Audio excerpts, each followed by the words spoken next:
A lot of Oscar buzz and already a mention in AFI's top 10 movies of the year and a Golden Globe nomination. Let's talk about the true story of She Said.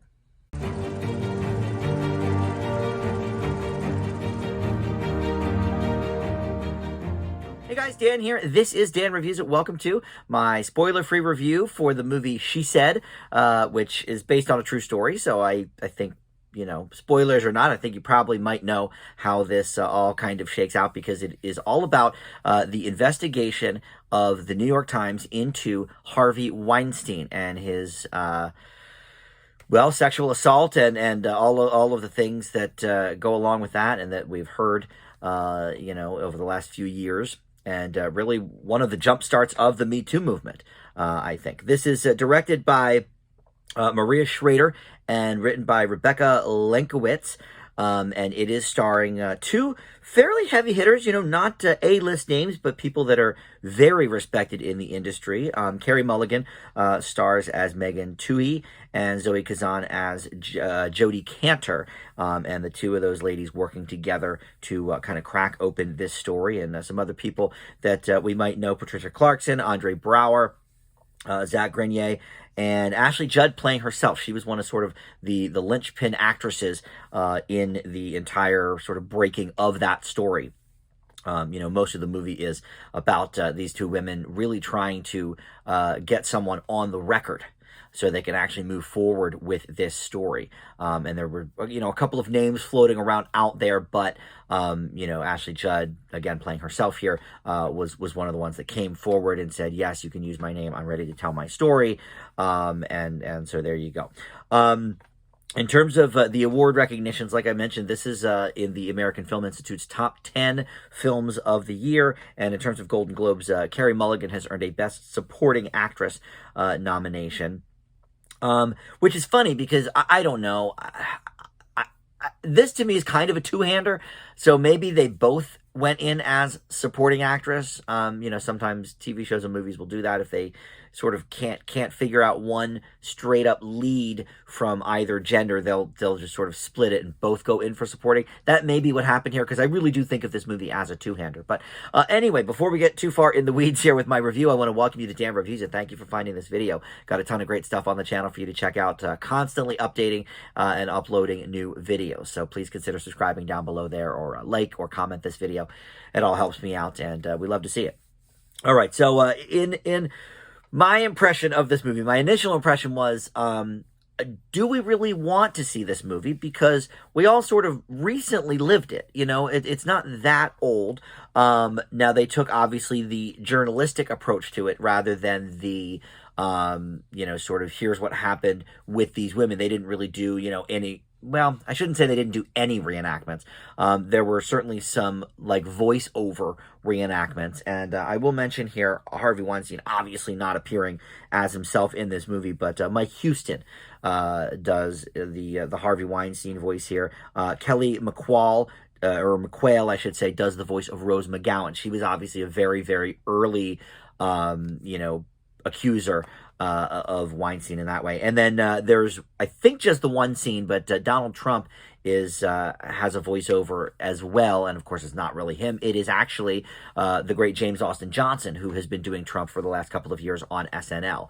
So he does the Trump here, and his Trump really gets the inflections down if you've ever seen his bits. But anyway, really the meat and potatoes of this movie is sort of the three women leading the charge, because Patricia Clarkson plays one of the heads of the department at the New York Times. Andre Braugher, another one sort of in that vein. And then Carey Mulligan actually plays somebody who, had a baby and was going through some postpartum stuff and had sort of retired. But Zoe Kazan and her character, Jodi Kantor, basically, pulled her back in and said, let's tackle this together. So the movie really is about their quest for not only the truth, but somebody to go on the record with the truth. So this is obviously, like I said, from the journalistic perspective. So there's not a lot of, necessarily uncomfortability factor here, except for, obviously some of the women are recounting their stories, but we don't actually have to watch it. We don't have to see it. It's just sort of being described to us, which is bad enough.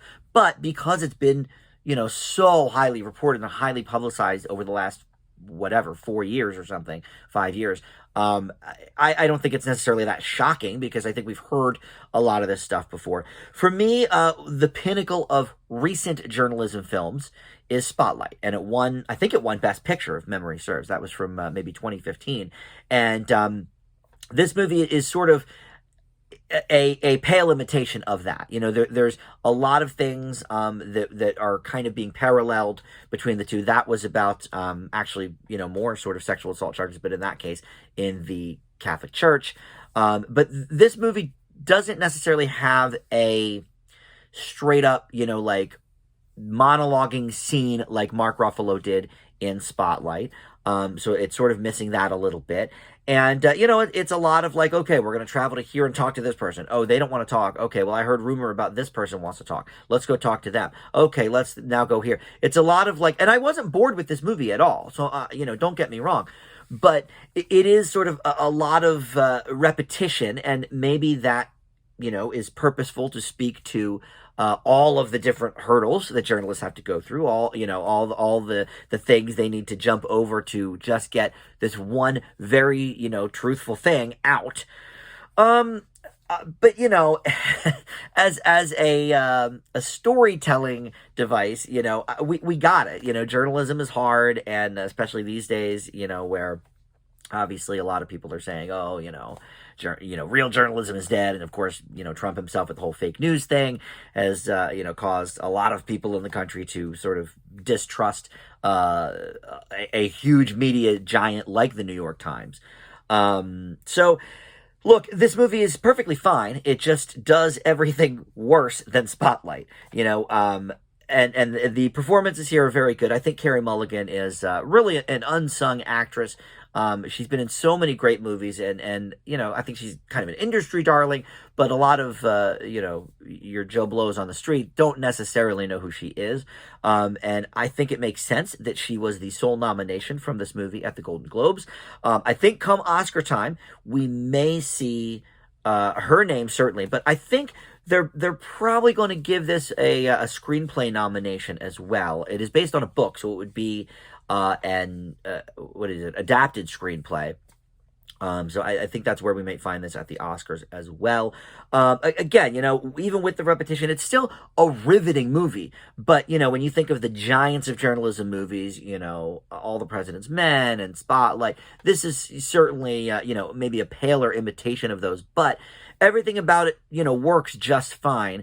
But, Spotlight is an A, which I gave it. I think it's just right to put this, one full step below that. So I'm going to leave She Said with a B. And this is maybe still playing in some theaters, but it just hit the on-demand circuit the other day. So you can find it there, and I don't know if it's coming to a streaming service anytime soon. But if you want to catch up on it before the end of the year, on demand is probably going to be your best bet. So again, I leave She Said with a B. And I thank you for watching Dan Reviews It. We'll see you next time. Bye.